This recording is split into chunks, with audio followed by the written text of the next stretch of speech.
지금 생각해 보면 서울에서의 삶이 좀 여유가 없다 보니까 계절의 변화에 좀 둔감했던 것 같습니다.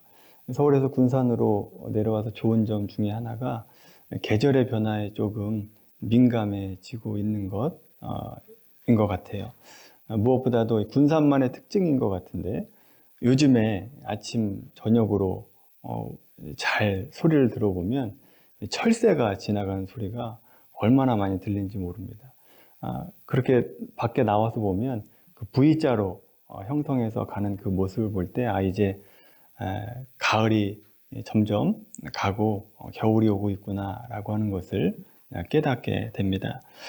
오늘 추수감사 주일로 지키는데 이 감사라고 하는 것도 우리가 바쁘면 일상으로 바쁘면 감사를 찾지 못하고 그냥 넘어가게 돼버리고 맙니다.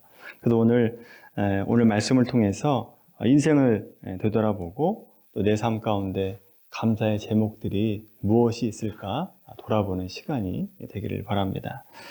시편 23편 말씀은 다윗의 시입니다. 우리가 많이 듣기도 하고 또 많은 분들이 암송하는 말씀이기도 합니다.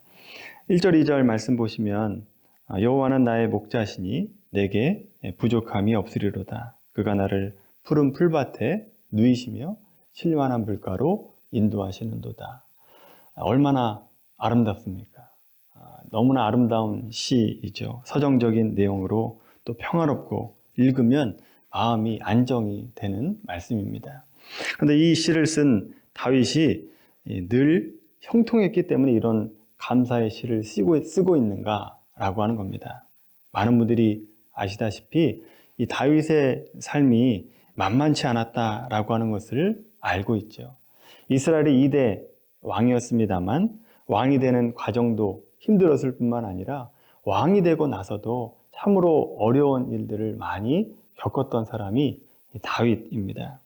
어린 시절 블레셋과의 전투 현장에 우연히 찾아갔다가 골리앗이 하나님의 이름을 모독하는 것을 듣고 거룩한 분노를 하게 됩니다. 그래서 당시 어린 목동이었던 다윗이 아무런 무장도 하지 않고 물맷돌 5개를 가지고 골리앗의 이마를 맞추면서 승리를 하게 되죠.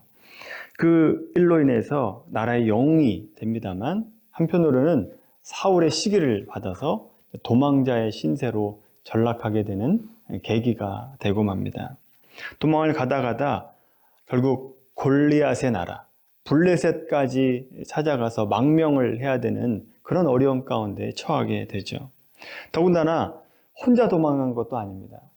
사람들이 점점 늘어나서 600명 정도가 그 부하들로 이루어지게 되는데 대부분 가난하고 비천한 사람들이었기 때문에 다윗은 그들도 먹여 살려야 되는 이중고를 겪게 됩니다. 사무엘서에 나오는 기록에 의하면 당시 너무나 어려워서 울 기운이 없을 때까지 울었다라고 하는 말씀도 나오게 되죠. 그만큼 힘들고 어려운 삶을 삽니다. 왕이 된 이후에 다윗은 조금 평안했는가? 조금 평안한 시기도 있었습니다만 그 과정 가운데, 그 왕으로 다스리는 과정 가운데 가정에 큰 어려움을 겪게 됩니다. 외적인 어려움도 물론 고생입니다만 가정의 어려움, 특히 자녀의 어려움을 당하는 것은 부모의 가슴을 찢는 큰 어려움인데 가정 가운데 큰 불화를 겪게 되죠. 사랑했던 아들 압살롬이 반역을 합니다. 아버지를 반역을 해요. 그래서 왕의 자리를 차지하게 되죠. 물론 압살롬이 결국 죽으면서 다윗이 다시 왕자를 차지하긴 합니다만 아들을 잃고 다시 찾은 왕권이 무슨 기쁨이 있겠습니까? 기쁠 수만은 없는 일이었다라고 하는 겁니다. 이처럼 다윗은 결코 평탄하지 않은 삶을 살았습니다. 그런데 그런 다윗이 오늘 말씀과 같이 이런 아름다운 고백을 만들어내고 있다라고 하는 것이 우리로 하여금 놀라게 만드는 대목 중에 하나입니다. 어떻게 다윗은 그 험난한 인생을 살아가면서 이런 고백을 할 수 있는가? 어떻게 이것이 가능한가?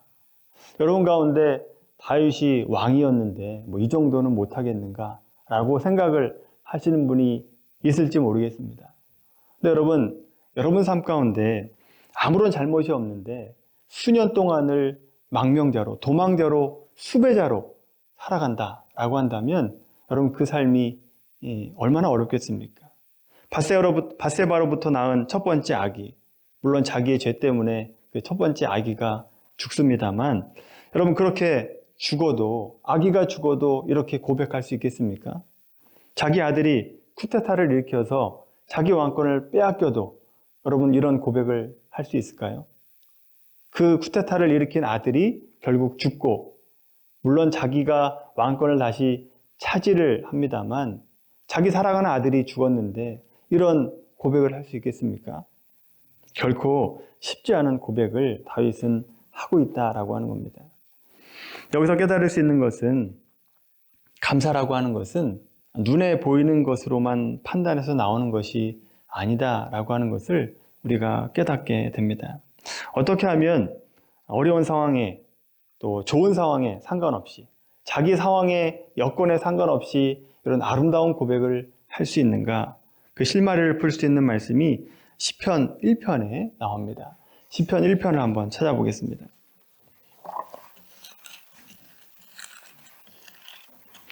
시편 1편 말씀입니다. 읽지는 않겠습니다만 한번 보시길 바랍니다. 시편 1편은 시편 전체를 요약하는 서문과 같은 중요한 시입니다. 여기 보면 사람을 의인과 악인으로 두 종류로 비교하고 있습니다. 1절과 2절 말씀 보시면 복 있는 사람은 악인들의 꾀를 따르지 않고 죄인의 길에 서지 않고 오만한 자들의 자리에 앉지 않고 오직 여호와의 율법을 즐거워하여 그의 율법을 주야로 묵상하는 자로다 라고 고백하고 있습니다. 여러분 이 말씀을 이렇게 하면 복 받는다 라는 뜻이 아니라 복 있는 사람은 이라고 되어 있어서 수동태로 되어 있습니다. 자, 그러니까 복 있는 사람은 1절과 2절의 말씀처럼 인도함을 받는다 라고 한 뜻입니다. 악인의 꾀를 따르지 않고 죄인의 길에 서지 않고 오만한 자들의 자리에 앉지 않도록 인도함을 받는다 라고 하는 얘기입니다. 여호와의 율법을 즐거워하도록 인도함을 받습니다. 믿는 자들이 이렇게 인도함을 받는다라고 하는 겁니다. 자, 그렇다고 해서 그리스도인들에게 아무런 문제가 없고 고통이 없고 아무런 어려움이 없이 인도함을 받느냐? 그런 뜻이 아닙니다. 어려움이 있지만 다윗과 같이 얼마나 어려움을 많이 겪습니까? 다윗과 같이 어려움을 많이 겪지만 시편 1편 5절에 보시면 그러므로 악인들은 심판을 견디지 못하며 라고 하는 말씀을 거꾸로 생각을 해보시면 의인들도 세상에서 모든 어려움을 세상 사람들과 같이 똑같이 겪고 있지만 견딘다라고 하는 얘기입니다. 악인들은 견디지 못하지만 의인들은 견딘다라고 하는 거죠. 어려운 일 속에서도 인내하고 견디고 결국 복 있는 사람이 받는 복을 받는다라고 하는 얘기입니다. 따라서 실패와 모자람과 잘못된 것 속에서도 인내하고 견디고 또 감사를 배우고 거기에서 하나님의 뜻을 배우게 된다라고 하는 말씀입니다. 이 때문에 복 있는 사람은 내가 세상 속에서 잘 되거나 혹은 잘못되거나 상관없이 늘 감사할 수 있는 삶을 살아갈 수 있다라고 하는 거죠. 성공하면 하나님께 감사하고 실패하면 기도하는 쪽으로 인도함을 받습니다. 기도하는 자리에 가서 하나님의 뜻을 알게 되고 내가 가는 이 길이 복된 길이다라고 하는 것을 결국 찾아나게 되면서 하나님 앞에 감사할 수 있게 된다라고 하는 거죠. 이렇게 좋은 일을 통해서 감사로, 실패하는 일을 통해서 기도로 인도함을 받고 또 그 속에서 감사의 제목을 찾게 될 수 있다라고 하는 것이 복 있는 사람의 특징이다라고 하는 겁니다. 반면에 이 악인들은 어떻느냐? 악인들은, 여기서 얘기하는 악인은 윤리도덕적인 악인이 아니라 하나님을 모르는 사람들을 말하고 있는 겁니다. 악인들은 성공하면 자기를 자랑합니다. 그러면서 교만하게 되죠. 실패하면 원망하고 좌절합니다. 그러니까 하나님을 모르는 사람들은 원망과 좌절, 이 굴레를 벗어나지 못하게 된다라고 하는 거죠. 교만과 원망을 벗어나질 못합니다. 감사를 전혀 찾지 못하게 되는 거죠. 복 있는 자들의 삶과 얼마나 많이 다릅니까? 복 있는 사람은 언제나 감사를 찾지만 악인들은 결국 교만하거나 원망하거나 둘 중에 하나밖에 될 수 없다라고 하는 겁니다. 자, 그러니까 시편 1편 4절에 보시면 그들에 대해서 뭐라고 얘기하는가 하면 악인들은 그렇지 아니하며 오직 바람에 나는 겨와 같다라고 얘기합니다. 바람에 날려다니는 겁니다. 잠깐 기쁜 일로 기뻐합니다. 그러다가 어려운 일을 만나면 언제 즐거운 일이 있었느냐라고 하는 것처럼 원망에 빠지고 만다라고 하는 겁니다. 진득하게 어떤 사건 속에서 하나님께서 나에게 주신 뜻을 찾지를 못합니다. 영적인 의미, 그 의미를 깨닫지를 못하게 되는 거죠. 바람에 나는 겨와 같습니다. 반면에 의인들은 어떤가? 3절의 말씀 보시면 그는 시냇가에 심은 나무가 철을 따라 열매를 맺으며 그 잎사귀가 마르지 아니함 같으니 라고 얘기하죠. 여러분, 나무를 생각해 보면 나무는 한 자리에 머물러 있어야 되는 그런 식물 아닙니까? 그래서 자기 마음대로 움직이지 못하니까 햇빛을 보고 싶어도 마음대로 못 보고 물을 먹고 싶어도 먹지 못하는 어려움이 있습니다. 또 반대로 비가 충분히 내리는 때가 되면 충분한 물을 흡수하는 기쁨을 누리게 되기도 하고 또 햇빛을 받으면서 좋을 때를 겪기도 합니다. 이렇게 좋을 때도 있고 나쁠 때도 있습니다만 시냇가에 심은 나무 같이 상황과 상관없이 시냇가에 심은 나무와 같이 늘 한결같다라고 하는 얘기입니다. 복 있는 사람은 고난이 오나 즐거움이 오나 어떤 일이 있더라도 그 사건을 통해서 영양을 흡수합니다. 자기의 영양을 흡수하고 열매를 맺을 수 있는 그런 삶을 살아가게 된다라고 하는 거죠. 잎사귀가 마르지 않게 되는 그런 나무가 되는 겁니다. 이런 신앙인의 삶을 살았을 때 다윗과 같이 시편 23편의 고백을 할 수 있게 되는 거죠. 내가 실제로는 이루 말할 수 없는 고난과 어려움을 경험했지만 그 속에서 하나님은 진정으로 내게 필요한 것을 주셨다. 부족함 없이 주셨다. 라고 하는 고백이 시편 23편의 고백이다. 라고 하는 겁니다. 23편으로 다시 한번 돌아와 보겠습니다. 시편 23편 말씀.